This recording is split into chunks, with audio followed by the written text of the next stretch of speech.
I'm Shannon with Rocky Mountain Sales. We're here today to talk about Infinity Drain, specifically one of our most popular style drains, which is the Site Sizable. So I have these tiny samples here today to show you how they work.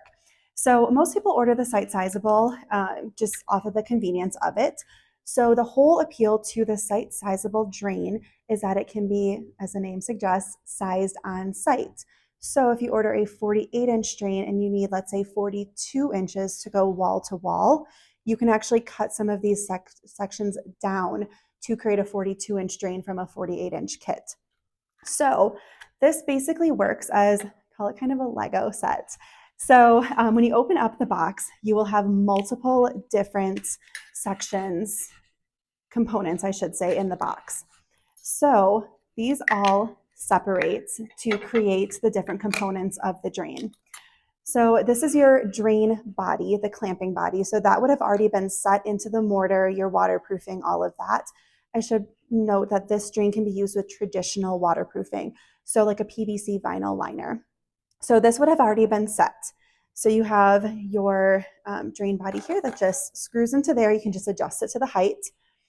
And then the centerpiece of your drain, you would just connect this using like a PVC glue that any plumber typically has on their truck.